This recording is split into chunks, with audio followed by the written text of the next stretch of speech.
Hello viewers, today I will start with the discussion of Ralph Waldo Emerson's famous poem Fable. এটি মাধ্যমিক পরীক্ষার্থীদের কাছে অতি গুরুত্বপূর্ণ একটি কবিতা। বন্ধুরা, আমরা এই কবিতার লাইন বাই লাইন অ্যানালিসিস করব।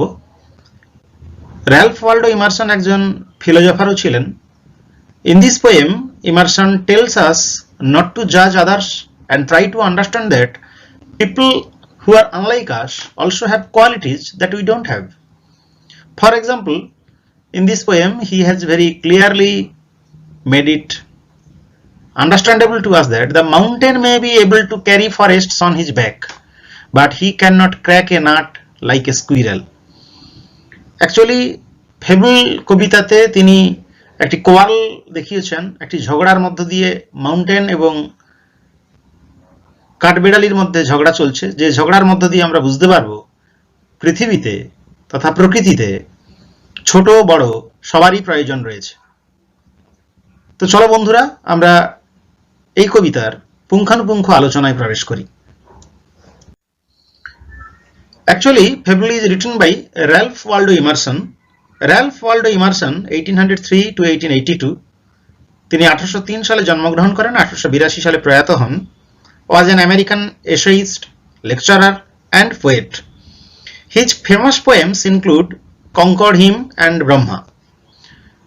Ralph Waldo Emerson went to Boston Latin School and later moved Harvard College. In 1826, he got a license to be the priest and joined as one of the Unitarian Church in 1829. He began accepting the convictions and thoughts of transcendentalism in 1832. ফলে American ট্রান্সেন্ডেন্টালিজমের বিশ্বাসী ছিলেন এই philosopher, poet, essayist and lecturer Ralph Waldo Emerson. তিনি তার অনেক তত্ত্ব প্রকাশ করেন। He gave heaps of talks on subjects identified with the theory of history in Boston. তিনি যে প্রধান পেপারটা পাবলিশ করেছিলেন সেটা ছিল নেচার বিষয়ক, nature. The principal paper distributed was nature. Emerson distributed his second book in the year 1841 that was named Articles, quote unquote Articles. A portion of his exceptionally unmistakable distributions incorporates Essays first series, which was published in 1841, Essays second series, which was published in 1844, and quote unquote Poems in 1847. The Conduct of Life in 1860. Emerson died in 1882 on April 27 at 78 years old in Concord, Massachusetts. However, this famous poet philosopher describes a conversation between the squirrel and the mountain. আমরা এই fable কবিতাতে একটা কথোপকথন বা বিতর্ক দেখব squirrel এবং মাউন্টেনের মধ্যে হচ্ছে। এই প্রথাটা যদিও নতুন নয়, আমরা আউল অ্যান্ড দ্য নাইটিঙ্গেল কবিতাতেও এইরকম একটা কোয়ারেল পাই। সেখান থেকে অনেক বিজ্ঞানের সঙ্গে আউল তার যুক্তিকে প্রতিস্থাপন করে। এখানেও আপাতভাবে ছোট স্কুইরেল তার কথার যৌক্তিকতা দেখিয়েছে। The squirrel points out that, এবং এখানের কাঠবেড়ালি উপস্থাপিত করেছে যে in this world every being, living or non living, big or small, have their individual reasons for existence. তাদের অস্তিত্বের নিজস্ব একটা কারণ রয়েছে। প্রকৃতিতে সমস্ত কিছুই যথেষ্ট ভাবনা চিন্তা করে সৃষ্ট হয়েছে। সেটা ঈশ্বর যদি সৃষ্টি করে থাকেন, তাহলে ঈশ্বর সৃষ্ট এই জগতে সবকিছুই সুন্দরভাবে স্থাপন করা আছে। কবি দার্শনিক দেখিয়েছেন এই কবিতায় প্রত্যেকটি জিনিসের যথেষ্ট গুরুত্ব রয়েছে। সে ভালো হোক খারাপ হোক, কালো হোক সাদা হোক, প্রাণী কিংবা অপ্রাণ, বড় কিংবা ছোট, যথেষ্ট গুরুত্ব রয়েছে তাদের। যেমন করে একটি বড় অস্ত্রেরও প্রয়োজন হয় যুদ্ধের সময়, ঠিক তেমনি ভাবে বাড়িতে থাকা একটা ছোট সুচও আমাদের অনেক গুরুত্বপূর্ণ কাজে দেয়। বন্ধুরা, আমরা কবিতার নামকরণ পাচ্ছি fable. Actually fable is a short tail to teach a lesson. Generally, there are animal or bird characters and a moral in a fable. As for example, Aesop's fables are famous, world famous fables. Aesopের fable গুলো। So, fable is a literary genre, a succinct fictional story in prose or verse. কবিতায় কিংবা গদ্যে হতে পারে, that features animals, legendary creatures, plants, inanimate objects, or forces of nature that are anthropomorphized and that illustrates or leads to a particular moral lesson. This is the definition of fable. ফলে fable এক ধরনের গল্পের মতো করে, সেটা কবিতা কিংবা গদ্যে লেখা হতে পারে, একটা নীতি কথা আমাদের শেখায়। এবং সাধারণতভাবে ফেবলে অ্যানিম্যাল বা বার্ড ক্যারেক্টার হিসাবে থাকে। এবং ইসপের এই বিখ্যাত গল্পগুলো মাউস অ্যান্ড দ্য লায়ন এবং আরো অনেক রয়েছে। এই কবিতাটাতে যেহেতু কনভারসেশন হচ্ছে স্কুইরাল এবং মাউন্টেন, এবং তার মধ্যে দিয়ে একটি নীতিকথা এই কবিতার শেষে আমরা পাচ্ছি, তাই এই কবিতার নামকরণ ফেবল সার্থক। আমরা দেখব এই কবিতায় কি রয়েছে। Read the following poem. The mountain and the squirrel had a quarrel. পর্বত এবং কাঠবেড়ালির একটি ঝগড়া হলো। কোয়ারেল মানে ঝগড়া, বাগবিতণ্ডা হচ্ছে। দে আর এক্সচেঞ্জিং দেয়ার ওপিনিয়ন্স, তারা মত বিনিময় করছে, কনভারসেশনের মধ্য দিয়ে একটা যুক্তিতে তারা পৌঁছচ্ছে। Fable, this poem is written as one stanza. This is a long poem with 19 lines. There is no regular rhyme scheme. The rhyme scheme is A A, মানে স্কুইরেল কোয়ারেল আমরা এ এ মিল পাচ্ছি, প্রিগ তার সঙ্গে বিগ পাচ্ছি, B C B, রিপ্লাইডটা একটা আলাদা rhyme আসছে, D D E E F F G H H I J K J K, এটা হচ্ছে এখানের rhyme scheme. A A B C B D D E E F F G H H I J K J K, and as you can see, not all the lines rhyme. This is Emerson's way to put importance on a line and change the rhythm to change emotion. এখানে আবেগের change হচ্ছে, ফলে তার সঙ্গে সঙ্গে বিতর্কের যেমন ঘন ঘন পট পরিবর্তন হয়, ঠিক তেমনি ভাবে ইচ্ছাকৃতভাবে deliberately the poet has changed the rhyme scheme. However, the mountain and the squirrel had a quarrel and the former called the latter little prig. Former মানে আগের জন, এখানে দুজনের উল্লিখিত দুজনের আগের জন বলতে মাউন্টেনকে বোঝানো হচ্ছে। সুতরাং former refers to the mountain, former is the mountain. আগের জন কল্ড দ্য ল্যাটার, পরের জনকে বললো, অর্থাৎ স্কুইরেলকে মাউন্টেন বললো লিটল প্রিগ। প্রিগ মিন্স নীতিবাগিস, ছোট্ট নীতিবাগিস, someone who is self righteous. Then Bun replied, Bun উত্তর করলো। এখানে বান বলতে স্কুইরালকে এখানে বোঝানো হচ্ছে। Bun here refers to squirrel, যদিও বান মানে রুটি হয়, বানের আর একটা অর্থ হয় মাথার চুলের খোঁপা।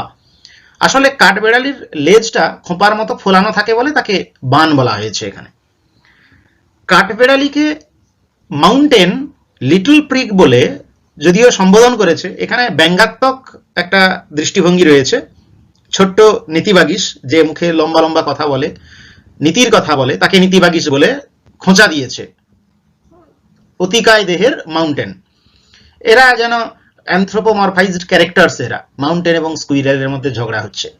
বান রিপ্লাইড, বান উত্তর করলো, Bun answered means the squirrel answered, you are doubtless very big, তুমি নিঃসন্দেহে অনেক বড়। But all sorts of things and weather, কিন্তু সমস্ত রকমের জিনিস এবং আবহাওয়া must be taken in together, অবশ্যই একত্রিত করতে হবে, to make of year and sphere, একটা বছর তৈরি করতে এবং একটা জগৎ তৈরি করতে। অর্থাৎ কাঠবেড়ালির যুক্তি এখানে একদম পরিষ্কার, একটা বছর তৈরি করতে অনেকগুলো জিনিসকে, অনেকগুলো আবহাওয়াকে একত্রিত করতে হয়। ফলে একটা ভালো ঋতু মানে বসন্ত কিংবা শরৎ নিয়েই কিন্তু একটা বছর তৈরি হয়ে যায় না। একটা বছর তৈরি হতে সবগুলো জিনিস এবং সবগুলো ওয়েদার, সামার উইন্টার ও লাগে। ঠিক তেমনি ভাবে monsoon, autumn, late autumn, winter, spring, সবগুলো ওয়েদার নিয়েই কিন্তু একটা ইয়ার তৈরি হয়। ঠিক তেমনি ভাবে একটা স্ফিয়ার তৈরি হতে, একটা জগৎ তৈরি হতে, প্রাকৃতিক সুস্থতাকে ব্যালেন্সড ওয়েতে তৈরি হতে গেলে সমস্ত রকমের জিনিস একত্রিত করতে হয়। All sorts means all kinds of things and weather must be taken in together, must be assembled, সবগুলোকে কালেক্টেড করতে হয়, একত্রিত জড়ো করতে হয়, to make up A year and sphere. And I think, এবং আমি মনে করি, ইট নো ডিসগ্রেস, এটা কোনো অপমানের নয়, এটা অবমাননাকর কোনো ব্যাপার নয়, এটা অপমানের কোনো ব্যাপার নয়, টু অকুপাই মাই প্লেস, আমার নিজের জায়গা দখল করে থাকার জন্য।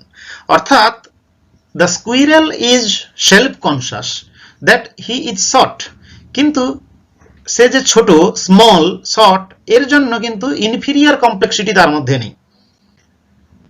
সে তার যে ছোট্ট জায়গা দখল করে রয়েছে তার জন্য এটা অপমানকর বলে মনে করে না, কারণ সে ভালো করেই জানে একটি বড় পর্বতের যেমন এই জগতে দরকার রয়েছে, ঠিক তেমনি ভাবে এই জগৎটাকে পরিপূর্ণভাবে তৈরি হতে গেলে একটা কাঠবেড়ালিরও প্রয়োজন রয়েছে। তাই তার নিজের ছোট্ট আয়তনের জন্য, আকৃতির জন্য সে অপমানকর মনে করে না নিজেকে।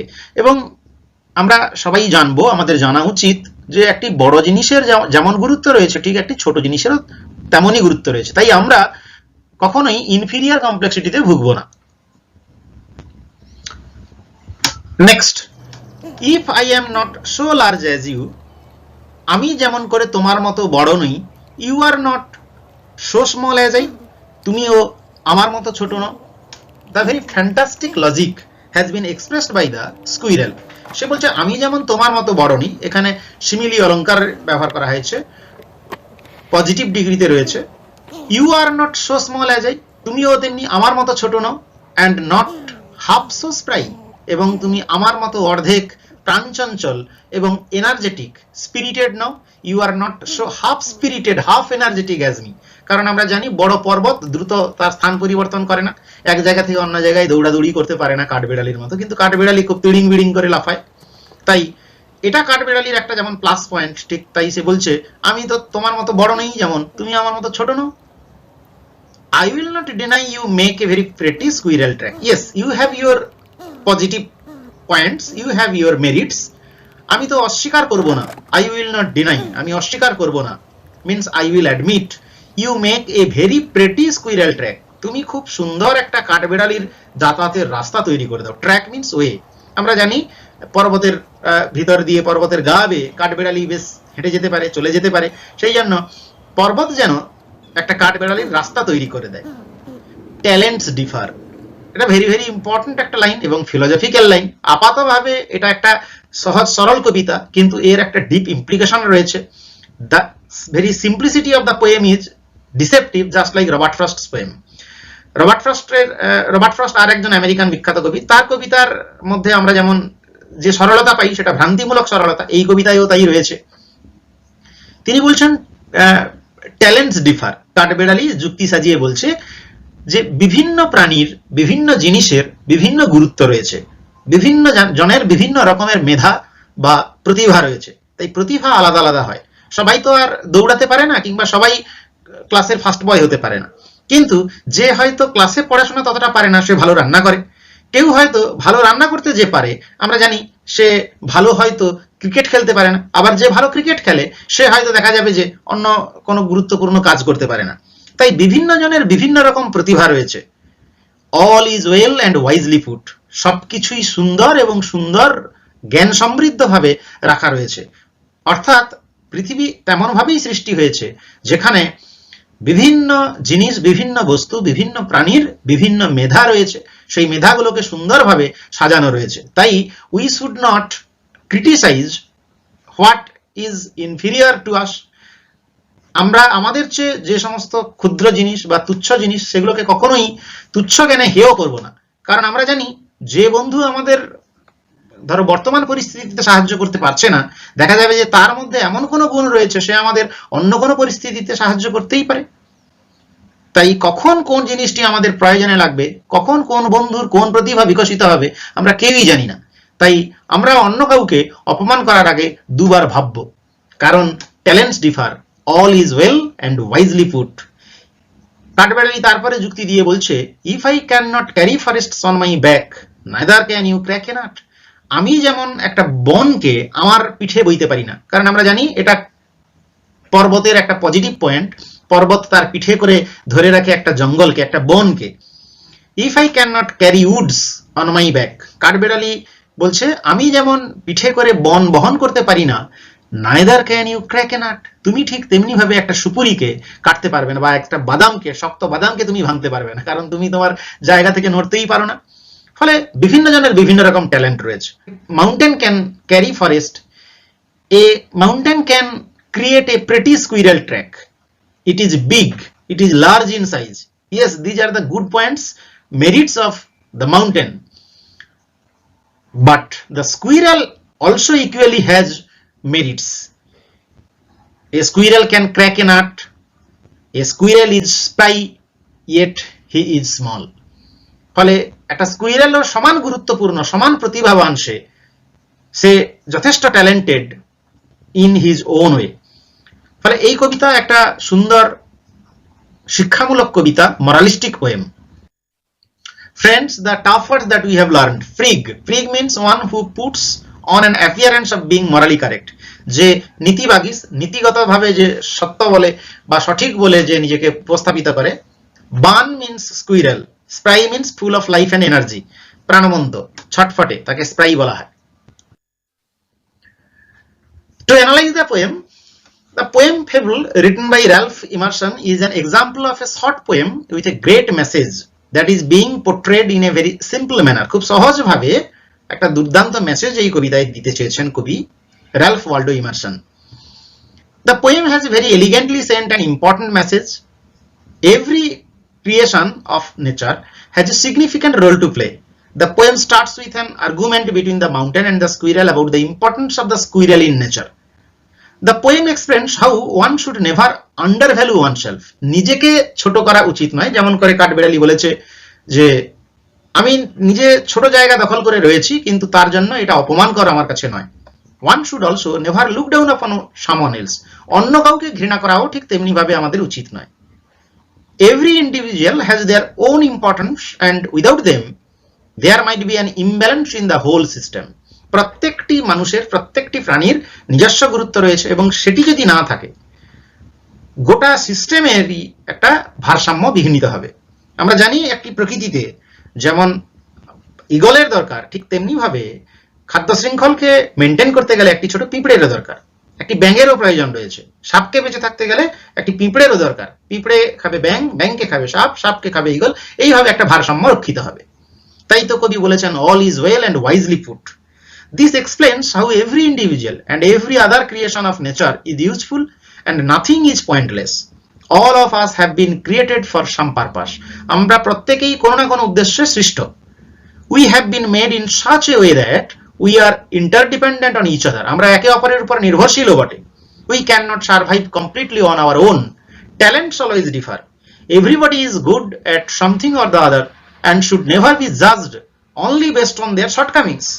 Most of the content is comprised of the squirrel doing what it can to persuade the mountain it is deserving of living there, despite the fact that it is smaller. So friends, I hope you have understood the text. If you are new to this channel, please subscribe. Thank you for watching this video.